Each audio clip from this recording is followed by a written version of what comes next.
Well, good morning, guys, and welcome to Vlogmas 2025. We are here at day one. So as the beginning of this video, I showed you some of my trees. Now, I have 7 trees in my house. I know it sounds pretty extreme, doesn't it? However, the 2 trees I displayed in the intro were my main tree in the living room and my secondary tree in the living room. Today we are going to decorate our kitchen tree, which is a gingerbread tree. It is a tree that I did last year. And we are also going to decorate the main tree and the secondary tree that you saw in the intro.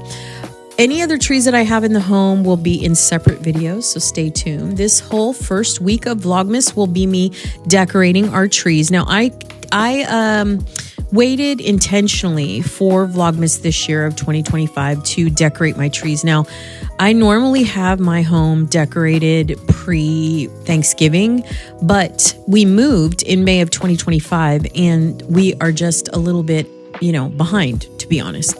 We had a lot of things to repurpose and a lot of things to replace, I guess. And so we've done a lot. Now, behind the main tree, as I make my coffee here, behind the main tree, you saw that there was just blinds and so forth. Now, I have not decided to install curtains in here. I can, and I still could, through the experience of Vlogmas, and I'm still on the fence. I also need to add some wall art, and we will get to that. We have a couple of things that we need to kind of touch up and tweak, which are some garland. We're going to be adding lights to things this Vlogmas. We're going to be tweaking, some additional garland I had in the kitchen and also over the armoire and things like that. But today's the first day of Vlogmas, and we are going to go ahead and get these trees decorated. So I hope you guys enjoyed today's video. I will jump in and let you know more about the trees, where I got the ornaments and so forth as we begin. So let's go ahead and get ready to decorate our Christmas trees for 2025.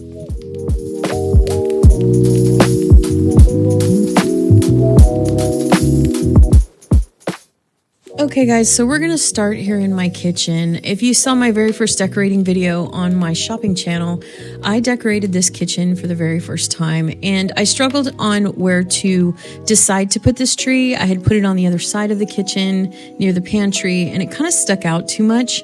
So the only appropriate place I felt like it needed was to be here next to the coffee bar. So although I struggle with how it looks, you guys. I really feel like the blinds are just not good. I feel like any wide window, including a glass door window, definitely needs curtains. It just does. It gives the window character and just gets rid of that bland, plain space of like an apartment-like setting. So curtains are always, I feel like, the character of a room, So if you do have an apartment or you have a large home like myself, I would say to do curtains, but there's also a very creative way to do curtains as well. And you can get like a sheer curtain. A lot of people buy blackout curtains, but there are also drill-less rods these days in 2025. So you don't have to necessarily put nails in the walls, but you have to be very careful about how you stick the rod onto the wall because of the paint. But if you want to, in order, like for us every day, where this tree is, we wanted to be able to see it. We wanted it to be pretty and kind of blend into the kitchen to be cohesive. But as well, I did a gingerbread tree because it kind of just blended into the countertop of what I wanted to do in terms of building like a gingerbread type of kitchen. And I was very confused as to how I was going to decorate it. But the baseline of how I was going to decorate the kitchen was always the Christmas tree. So I may still add some curtains, but I think my idea with the curtain idea is to get a curtain rod and put it above these blinds and then just sort of loop it or drape it around to where it has, kind of like a long side of the curtain, but the curtain necessarily doesn't cover the whole window. And the reason why I say that is because every day we open the blinds, and I feel like, in order to kind of just make it all work, if you will, to have a looping curtain just to give the window character is a lot better than having curtains that are literally in front of the blinds where you have to open them, and then you have to open the blinds and it becomes sort of like too much to do. And this tree, we wanted, I guess, there are so many windows in our suburban area that a lot of the homes, first of all, there's not a lot of space between our homes. We've never lived in a upgraded development like this, and literally, you guys, all the homes, as big as they are, face each other, and there's so many windows everywhere. And so most of the people around us that we've learned, because we are new to the area, obviously have curtains. And when you think about curtains, they can be quite expensive because there's several windows throughout the home. And our builder, our management company, our builder, what have you, never had anything covering the windows. And as you can see in front of this tree, the blinds are actually, I don't like the blinds, only because if you've ever lived in an apartment where the blinds are almost like a creamy yellow, like it's almost like if someone smoked inside of the apartment, and the windows and the blinds were tinted because of the stain or smell. Sometimes blinds can stain from cooking, or if someone smokes in the home, or if there's just not a lot of what do you call that? Like circulation, I guess, in the home. So I highly recommend, opening your blinds, cracking your windows, opening your doors, especially, even during winter. I mean, it's such a beautiful time of the year, just to let some crisp air go through the home. It really helps as well. And especially in an apartment, because I've lived in apartments myself in quite small spaces. And it just basically, just gives the home a little bit more character when you have blinds sort of curtains around the blinds, and that gives you the option of closing the blinds, opening the blinds. And some apartments come with shutters, some come with a twist, like we have on this window, twist blinds. But the main idea of having the tree here was to make sure that, when we open the blinds, it was just visible. It's almost like, when you drive down the street and someone has a front window and they have their large tree in front of the window, and that's one of the sort of nostalgic memories of sort of being a kid, and driving down the street, being in the back seat and seeing a tree in someone's window. I don't know if you guys feel the same way, but I'm old school and I'm old just in general. But this tree was basically meant to just have that real traditional, sort of colorful, but not too colorful gingerbread feel. And I struggled. I didn't know if I wanted to do a collar on the bottom of the tree, or this tablecloth I have underneath it, which is basically just a standard white tablecloth. I got it from Amazon. It was about $10. But my mom really liked it because she's like, I did this in my own home last year. I had 5 trees in my last home, and I did sort of like a winter wonderland type of theme. And I did white tablecloths on the bottom because when you bunch them up or when you ruffle them up underneath the tree, it almost looks like snow, if that makes sense. And then a lot of people don't really put a lot of things under their trees. I prefer to do faux gifts, which is basically just empty gift boxes, and then you just wrap them, as if they're pretend, gifts. Or you can get some kind of decor, to put underneath the tree just so that it's not standing there alone. And I kind of struggled with that as well, wondering if I should do some gingerbreads underneath, like maybe some kind of gingerbread decor, either standing next to the tree or maybe a sitting, gingerbread of some sort, like maybe a throw pillow or some kind of stuffed, gingerbread doll or something like that. But I didn't go there, but I do intend on adding some faux gifts wrapped in gingerbread wrapping paper just to give the tree a little bit of character. And so we'll be doing that here in the future. But basically what I'm doing is just using a lot of the ornaments that I used from last year. Those consist of ornaments I've collected. These red ones that I used and I started out with were they were a clearance find from World Market. So never sleep on World Market. They have great clearances there. If you wander around and you kind of get the idea and the hang of their routine or their cycle, the way that they do their clearances, you can really find a lot of good quality ornaments from there, especially because it's an international import store. And it's just a little bit better quality than, some of the China-based products we get in some of the cheaper stores like Dollar Tree and Five Below and, places like that. So highly recommend a World Market. A lot of my ornaments also came from Amazon. They came in like sets, if you will. And those turned out to be really nice. And then other ornaments that I had, I just sort of collected over the years from jobs I've had and things like that. And then this year I decided to buy a couple. So I bought a set from Target. I also bought a couple of isolated gingerbread ornaments from Hobby Lobby. So I didn't want to do too many just because I'm kind of old school that way. Like I still believe in collecting things and using them over a long time. I try not to follow the trends too much. So my tree turned out to be really nice. Now, as far as a topper goes, I usually use some kind of a bow situation, something I can find out in the stores. This year, I found a really cute bow set for the big tree that you're going to see here in a minute from Walmart. I was actually just surfing around the Walmart website and found this bow thing. I could have even been from Target. I think it was from Walmart though. And I usually just use ribbons, you know. And some of the other things I used were peppermint picks from Hobby Lobby when I decided that I wanted to do a candy cane tree in the living room, and we're going to move into the living room here in a second. You're going to see my candy cane tree as you did in the very beginning. I knew when I did a candy cane tree that I wasn't going to do, like, I wasn't going to overwhelm the tree with candy cane ornaments. I knew I wanted to traditionally put real candy on my tree, because that's really is a traditional, you know, Christmas kind of tree. So I did some faux plastic candy canes from Hobby Lobby, and then I did real candy canes as well. And then I did a very subtle amount of peppermint ornaments, and I did these really fancy, beautiful, like striped red. They were like a peppermint.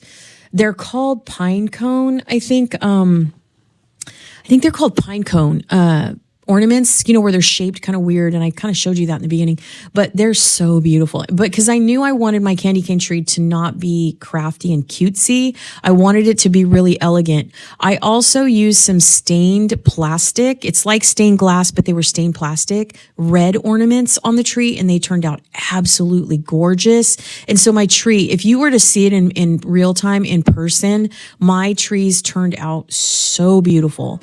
And this gingerbread tree that I did in the dining room, I wanted to, you know, to kind of look cutesy. I didn't want it to be too sort of high end. I wanted it just to be warm, you know, and cozy, and kind of just, I have grandkids that come over from my goddaughter, and they're so astounded with the way that I do things in the kitchen. So I knew I wanted color. I knew I didn't want to go just a gingerbread brown with some icing and so forth of what's trending right now in 2025. I wanted to stay with that traditional red and colorful background. So that is what I did to the kitchen tree. And in a minute here, we're going to move on to the main tree that is a candy cane tree.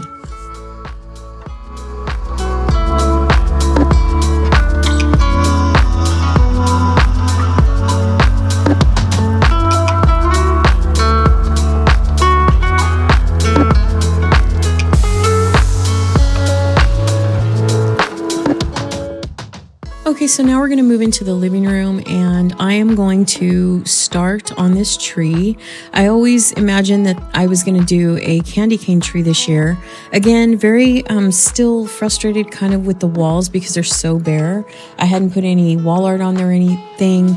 I did look at Temu and did order a few posters. I just need to get some frames for the walls, and I do intend on doing that before Christmas, before I have my family over for Christmas, so I'm working on that. So we're going to kind of try to pretend we don't see just the blinds alone. Like I said, anytime you have several windows in a room, it really is a good idea to do curtains. They will definitely give your living room or any large room character. And, you know, you just have to decide what works for you. But for now, we're just going to start on this tree.